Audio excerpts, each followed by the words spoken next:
Welcome or welcome back to my channel. This is Candy.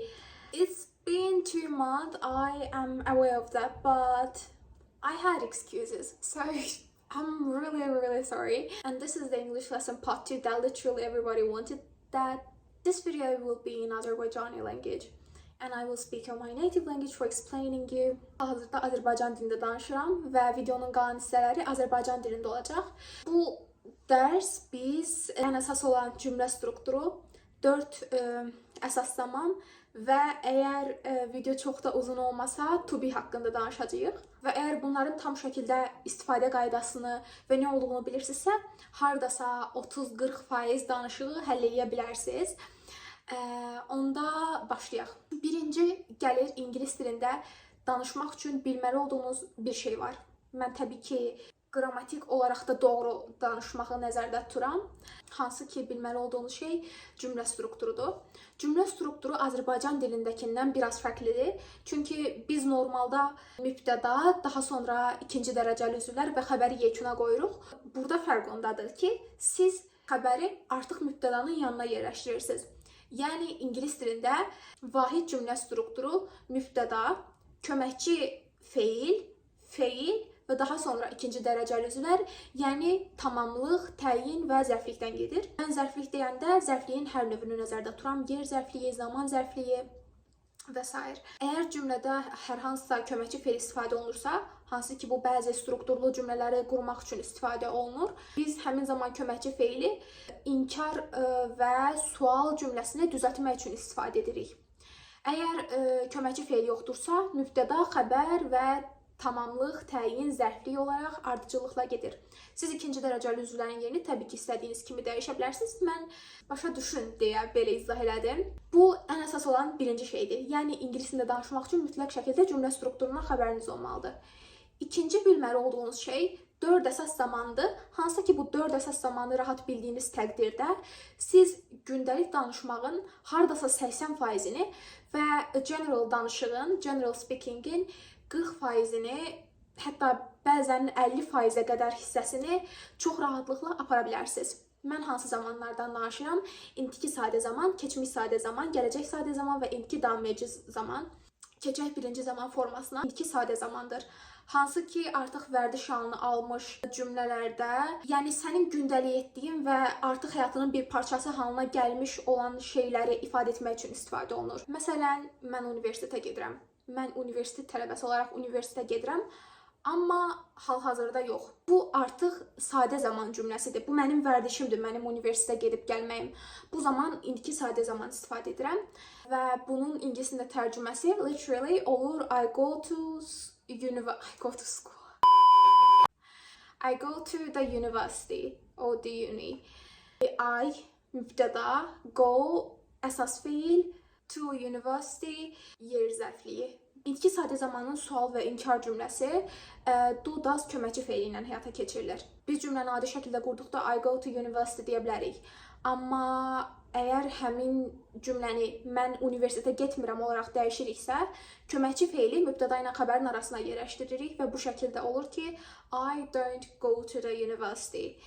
Nəyə görə don't istifadə elədim? Çünki birinci şəxsin köməkçi feili do-dur.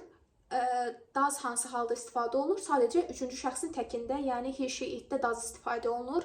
İnkarda does not, doesn't. Do-nun inkar forması isə do, not, don't. İkinci öyrənəcəyimiz zaman keçmiş sadə zamandır. Keçmiş sadə zaman indiki sadə zaman kimi vərdiş halını almış və keçmişdə rutinin bir parçası olan işləri izah eləmək üçün istifadə olunur və bu zaman istifadə edəcəyimiz köməkçi feil did ya da didn't-dır. Hansı ki, bunun üçüncü şəxs forması yoxdur. Sadəcə olaraq did istifadə olunur bütün şəxslərə görə. Və burada keçmiş sadə zamanı qurmaq üçün mən pozitiv haldan danışıram.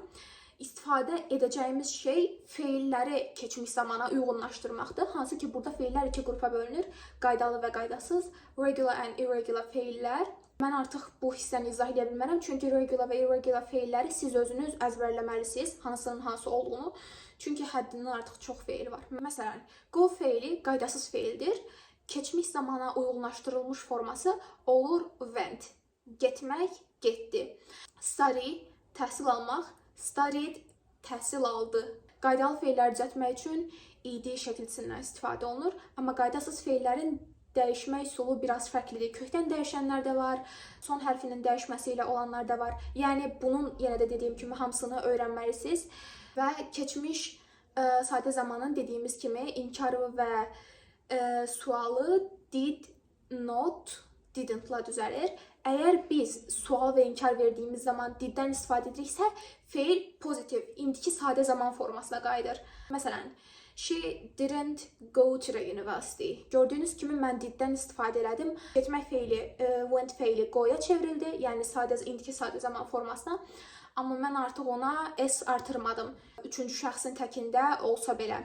Və üçüncü zamanımız gələcək sadə zamandır. Gələcəkdə icra olunacaq hadisələri bildirmək üçün istifadə olunur və gələcək sadə zamanı düzəltmək üçün will köməkçi feilindən istifadə olunur. Bütün feillər olduğu kimi qalır, üçüncü şəxsin təkində olsalar belə. Məsələn, I will go to the university and she will go to the university.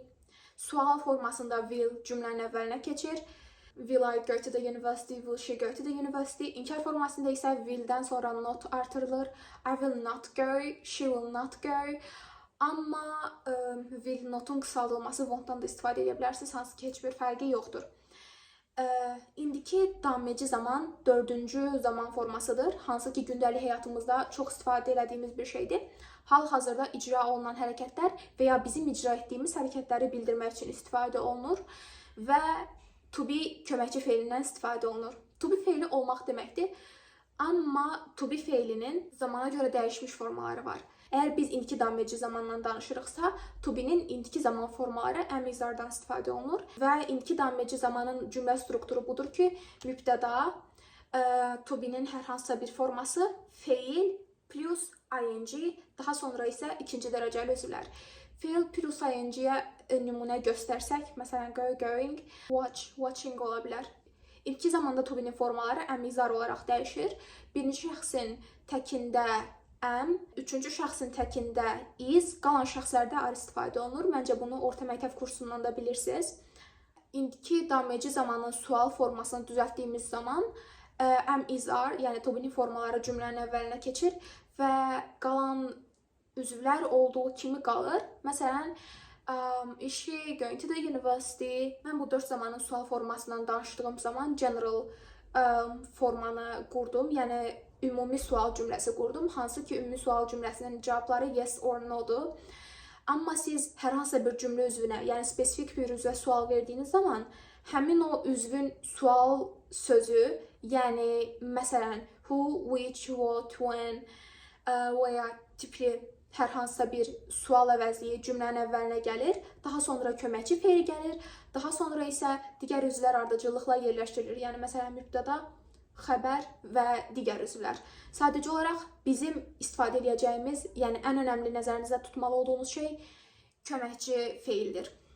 Və beləliklə bu bizim ingilis dili dərsi part 2 idi. Gələcək dərsdə daha çox şey öyrənəcəyik və mən həqiqətən əlimdən gəldiyi qədər sizə kömək olmağa çalışıram. Videonun birinci hissəsi 1.8K izləndə, hansı ki mən daha çox olmağını gözləyirdim. Məncə onun səbəbi həmin videonu ingilis dilində izah eləməyim ola bilərdi. Əmin deyiləm, amma bəlkə də. Çünki mən həmin videonu yükləyəndə bir şey nəzərdə tutmamışdım ki, bunu Azərbaycanlı tələbələr izləyir, hansı ki ingilisini öyrənmək istəyirlər. Hal-hazırda sizə bir neçə tip vermək istəyirəm, hansı ki köhnə videolarımda da demişəm və yenə də deyirəm. Biz bunları eləyirik, amma danışıq üçün, yəni speaking hissəsini düzəltmək üçün sadəcə bir şey ehtiyacınız var. Praktika. Xahiş edirəm, çoxlu praktika eləyin. Kimisə tapın, xarici dost tapın, ingilisini bilən bir insan olsun. Ya da mənim birinci dəfə dediyim metod olan güzgünün qabağında öz-özünüzə danışmaq da ola bilər. Çoxlu danışın və ikinci ən önəmli şey isə lüğətdir. Çalışın, çoxlu lüğət öyrənin. Mən demirəm artıq bütün vaxtınızı lüğət ayırın, çünki elə deyil. Bir sözün ingilis dilinin müxtəlif səviyyələrində ifadə üsulları var. Yəni məsələn A1 səviyyə üçün, A2 səviyyə üçün, B səviyyə üçün və ya C səviyyə üçün. Siz hansı daha çox yanınızda qalırsa, onunla artıq öyrənə bilərsiniz. Lüğət və praktika. Bu ikisini elədiyiniz zaman çox qısa müddətdə nəticə alacağınıza qarantiya verirəm. Əgər olmasa, gəlib kommentlərdə yaza bilərsiniz ki, olmadı. Baxdığınız hər şeyi ingilis dilinə çevirin, sosial medianı ingilis dilində istifadə edin, YouTube-u ingilis dilində istifadə edin və nəticə alacağınıza inanıram. Mən bugün bir şey haqqında daha danışmaq istəyirəm. Bilirsiniz ki, may ayı mənim üçün biraz xüsusi aydı. Çünki kanala ilk videonu keçən ilin may ayında yükləmişdim və artıq bugün bir ili tamam olur. Çox sevinirəm və artıq 2200 nəfərə yaxın izləyici var kanalda. Hansı ki, hamınıza çox minnətdaram və çox istəyərdim ki, qısa zaman ərzində 5K və ya 10K-nı da görək. Hamınızı çox sevirəm. Dəstəkləriniz üçün çox sağ olun. Hamınıza çox minnətdaram. Nə deyəcəyimi bilmirəm. Bitişi ingilis dilində verək. So, thanks for your support and love. I really love you guys. I will try to do my best for helping you learning English, speaking English, whatever you want. And please like and subscribe. Love you so much. Have a good day. Take care.